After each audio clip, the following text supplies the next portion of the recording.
Dear students, I pay my warm welcome to all of you to the present session of today. I am V.N.Mishra from Sadhguru Inter CLASS-11 BARABANKI, and our topic is We Are Not Afraid to Die If We Can All Be Together by Gordon Cook and Ellen East. The chapter is from Hornbill book for class 11th. Dear students, Gordon Cook is a Canadian Olympic sailor while Ellen East was a legal trader. Dear students, this lesson is going to be in 3 parts. The first part of this lesson I have already taught you, and today we are on the second part of the lesson. In the first part, I have taught you some of the important words of ship terminology. I have given the explanation of some passages, bit difficult words. I have also introduced you some questions and answers. Dear students, the narrator of this story went on a sea journey with his family, means including his wife, his son Jonathan, and his daughter Suzanne. They started their journey from Plymouth and they had to go up to Australia. These places I have shown you in the map. Some of you have missed the first part of this lesson, so I think it is better to show you the world map and locate these places so that you may read it easily. So let me show you the map. Dear students, now the world map is on your screen. First of all, let me tell you the directions. Dear students, this direction east, this west, this north, the upper north, below south. Our country India is here. This is Europe. Here you can see London, England. In England, the point from where they started their journey, the name was Plymouth, and from Plymouth they took this route and here they came to Cape Town. Here they take 2 persons to help them, means the narrator took 2 persons to support him. I have told you the name of these 2 persons. You should remember them. And after that, they again started their journey up to Australia. From here up to here, they had to face a number of difficulties. Now let us proceed further. Now dear students, look at these points. In the first part, you have read. What have you read? The narrator started his journey from Plymouth. At Cape Town, he took 2 crewmen. In the map, I have asked you to remember the name of these 2 crewmen. If you remember, very good. If not, I repeat it. Larry Wiesel from America and Herb Segler from Switzerland. Larry Wiesel and Herb Segler. Then they celebrated Christmas. You know, Christmas is celebrated on 25th December. Very good. Then weather went worse. Means they were expecting of good weather, but it did not happen so. The weather went worse instead of becoming better. Now, we should take another paragraph, and the opening lines of this paragraph are at dawn on January 2. You can search in your books. I know you must have searched because you must have been waiting for this interesting lesson? Yes, let me tell you the meanings. We will pattern the same. We will follow the same pattern. Means I will explain the text with difficult meanings. SIP terminology I have already introduced you. If you haven't seen, you must see them and watch them on YouTube channel that has been launched by our UP government. Anyway, at dawn on January 2, the waves were gigantic. At dawn early in the morning on January 2nd, the waves were gigantic means very high. We were sailing with only a small storm jib. I have explained you what a jib is. Means a triangular sail. We were still making 8 knots. As the ship rose to the top of each wave, we could see endless, enormous seas rolling towards us. Means when the narrator was sailing, the weather was very stormy and the waves were gigantic. Therefore, the writer had to use storm jib means small triangular sail, and the speed of the ship of the narrator was 8 knots. As the ship rose to the top of each, we could see endless, enormous seas rolling towards us. Means the waves were so high as if there were a number of seas together. And the screaming of the wind and spray was painful to the ears. Means the noise of the wind was very painful to the ears of the narrator. To slow the boat down, we dropped the storm jib and lashed a heavy mooring rope in a loop across the stern. Stern, I have told you, the back portion of the ship. Means the narrator had to slow his ship now. Therefore, what did he do? He dropped the storm jib and lashed means tied a heavy mooring rope means a staying rope to stay a ship. In a loop across stern means up to the back portion of the ship. Then we double lashed everything means to ensure that everything was okay. He double lashed means double tied everything. We went through our life raft drill. Life raft drill. Remember this? Life raft drill means emergency boats. Attached lifelines, durned oil skins. Durned oil skins means ore oil skins. Because sea water is saline, therefore to protect our body, we need some special kinds of clothes under these circumstances. And life jackets, he also wore life jackets and waited for the adverse situation. Now let us think some of the words that have occurred in this paragraph. Pay attention to these words. You must have seen these words in this paragraph. I have taught you just a moment ago. Knot is a small unit measuring speed in the sea. 1 knot equals to 1.15 miles per hour. Jib, I have told you, a small sail. And life raft drill, a small emergency flatboat that is used in adverse circumstances. Now can you tell me what is nautical mile? Knot and nautical mile.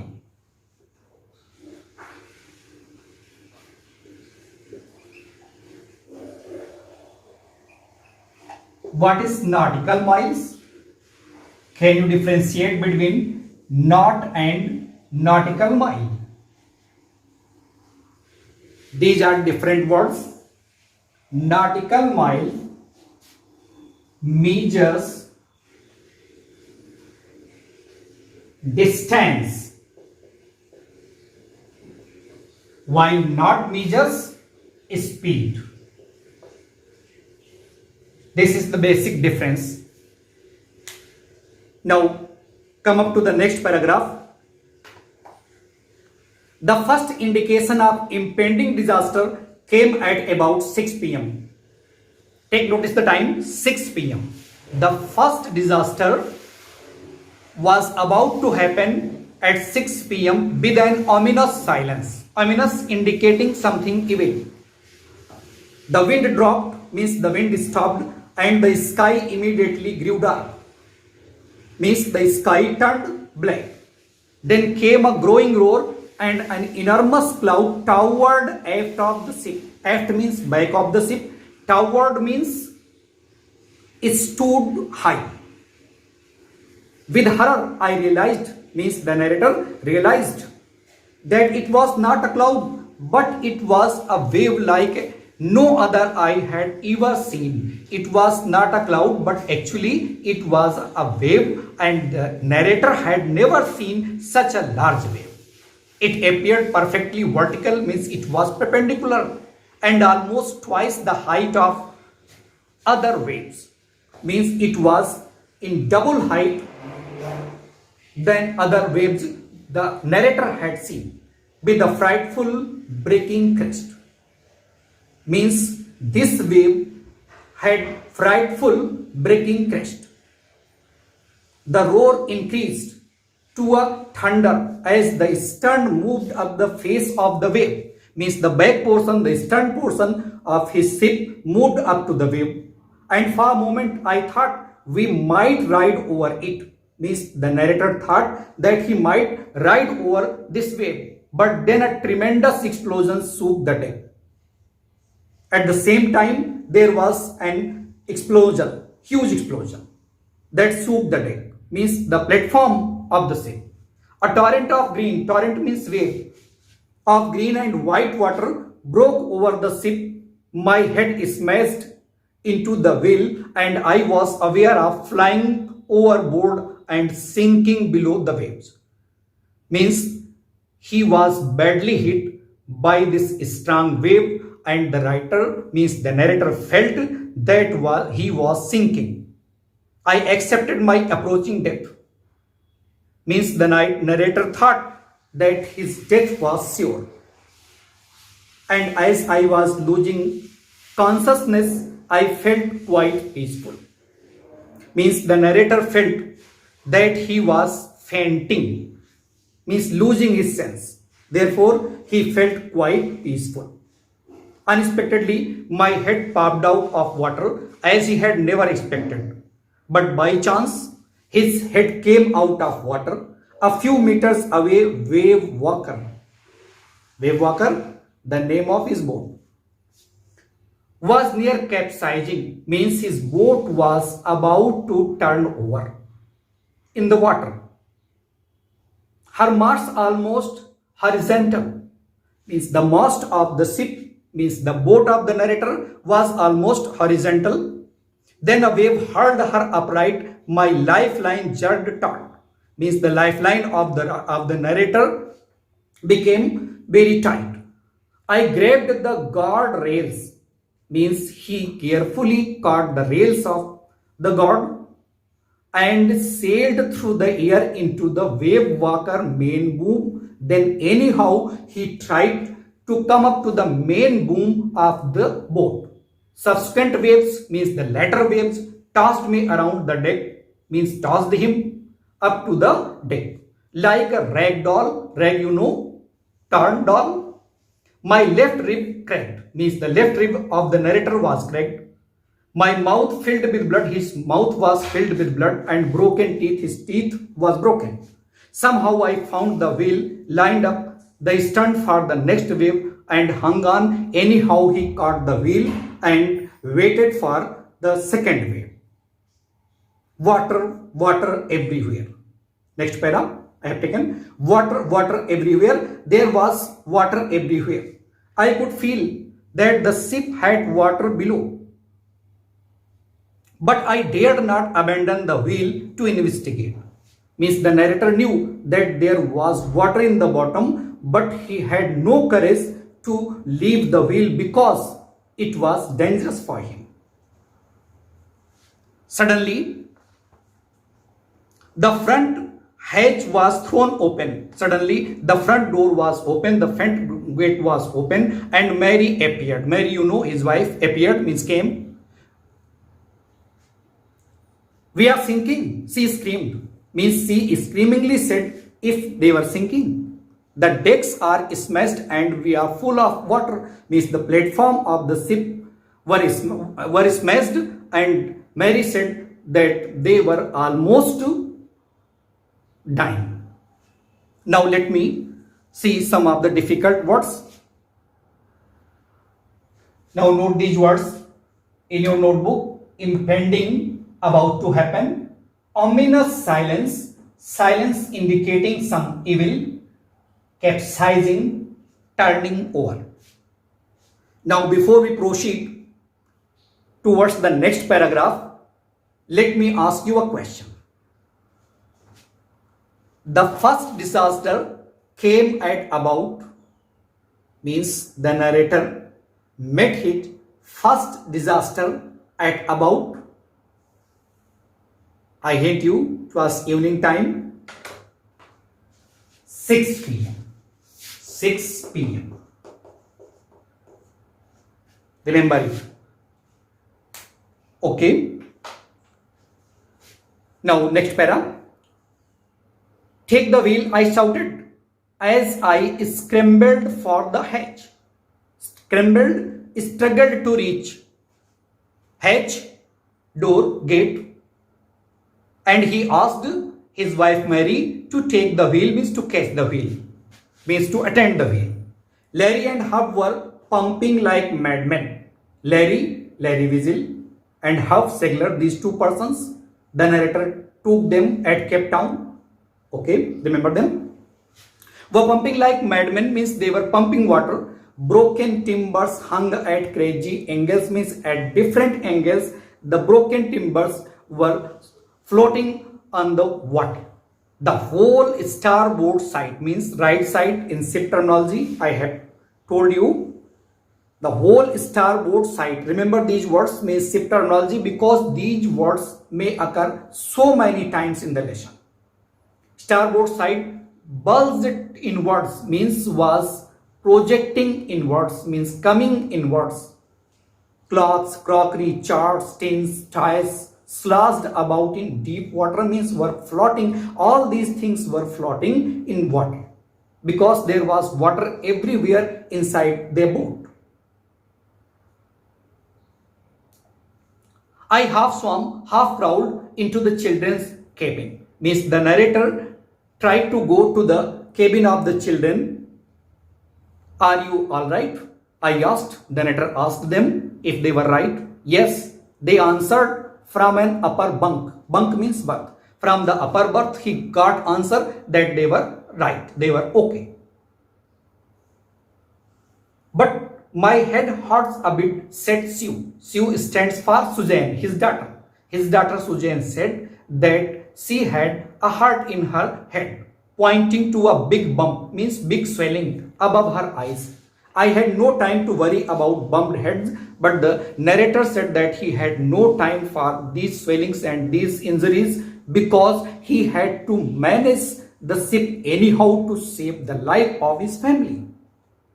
After finding a hammer, screws and canvas, a hard cloth, I struggled back on deck. Again he went to the deck of the ship with the starboard side based open and were taking water with each wave that broke over us.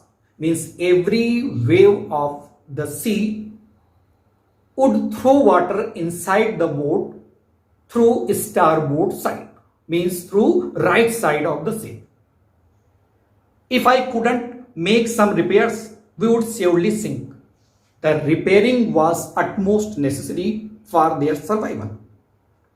Somehow I managed to stretch canvas and secure waterproof hatch covers across the gaping holes. Some water continued to stream below, but most of it was now being deflected over the side. Means with this attempt of the writer, he was able to reverse the water, means to return the water out of the boat, but still some of the water would come into his boat. More problems arose when our hand pumps started to block. Now there was a big problem before him. What? His pumps were blocked. with debris floating around the cabins and the electric pump short-circuited. His pump was blocked and electric pump got short-circuited. The water level rose threateningly. Now the water level inside the ship was rising very threateningly, means very dangerously.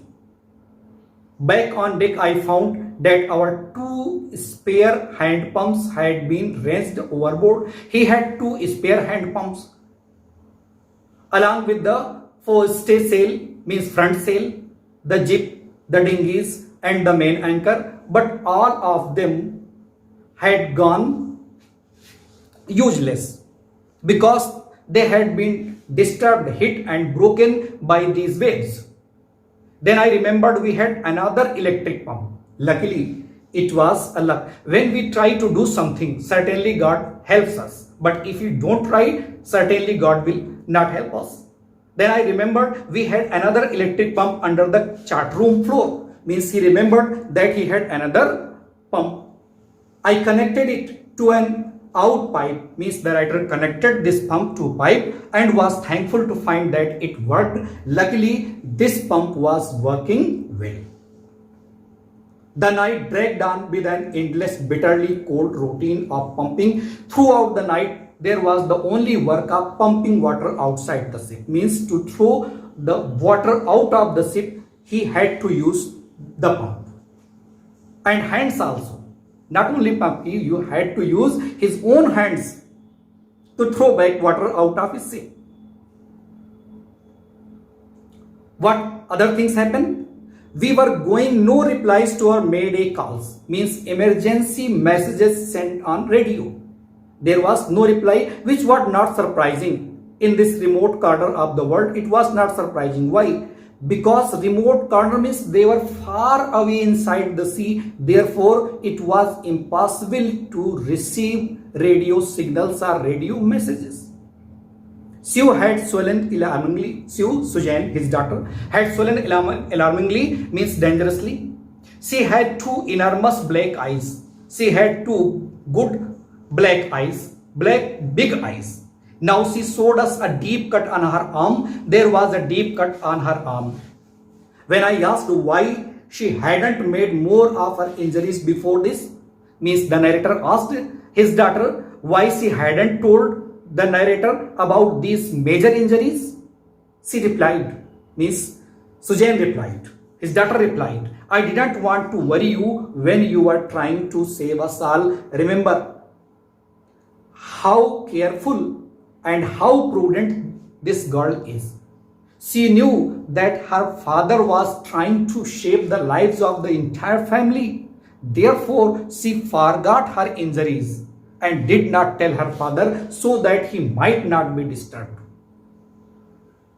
Now, let me tell you some of the important and difficult words of these passages. Now, dear students, pay attention to these words. Investigate, to examine, hatch, gate, mayday calls, emergency messages on radio for help. These messages, means mayday calls, are sent when someone is in utter difficulty and his life is in danger. These messages are especially sent by a ship captain. Now, dear students, let us check ourselves what we have learned today. Let me ask you a question. The narrator started his voice from. Remember and try to tell. The narrator started his voice from. I write the option. Now, dear students, I have taken 3 questions to judge ourselves, to check ourselves. The first one is, the narrator started his voice from, and the options are Plymouth, Cape Town, Australia, New York. Tell the correct answer. Very good. Plymouth is the correct answer. Second one is the age of Suzanne was 9 years, 8 years, 5 years, 7 years. You have to tell the age of Suzanne. 7 years is the correct answer. Who is Suzanne? The daughter of the narrator. And third one is on 2nd January, the speed of their boat was. On 2nd January, the speed of their boat was 5 knots, 7 knots, 8 knots, 9 knots. I have told you very thoroughly about knots and nautical miles. Very good. 8 knots. I know that most of you would have judged yourself and most of you would have given the correct answer to yourselves. Now let me give you some questions for self-practice. Dear students, I have given you only 2 questions. Why did Suzanne not tell her father about her major injury? And the second question is, who was Jonathan? The questions are very simple and very short. And without any difficulty, I know that you are able to answer these questions. Now, dear students, the rest portion of the lesson and some more important questions we will take up in the third and last part of this lesson. Till then, prepare yourself for better and better working, reading. And now I would like to leave you on many thanks for watching us.